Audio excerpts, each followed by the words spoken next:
माझ्या लेकीला भरलेली मसाला वांगी फार आवडतात. मग ती सासरहून आली की तिला एकदा तरी ही वांग्याची रेसिपी होतेच. तर वांगे असे चिरून पाण्यात ठेवा. शेंगदाणे, खोबरं, तीळ, आलं लसूणची तयारी ठेवा. शेंगदाणे भाजून घ्या. शेंगदाणे भाजतानाच त्यामध्ये अशी खोबऱ्याची तुकडे काही भाजून घ्या. त्यातच तीळही भाजून घ्या व्यवस्थित.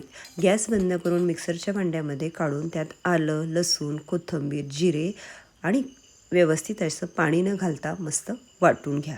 आता त्यामध्ये थोडासा हिंग घाला, हळद, लाल तिखट, थोडासा किचन किंग मसाला, थोडासा घरातील काळा मसाला आणि धना पावडर.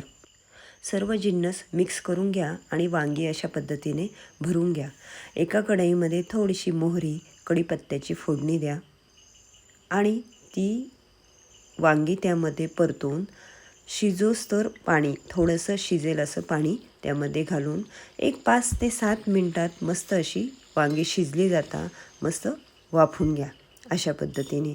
आता त्यावरच मी ते ताट ठेवलं आहे आणि त्यात पाणी घालून ठेवलं आहे. वांगीही छान शिजेल आणि तो मसालाही गरम होईल, पाणीही गरम होईल.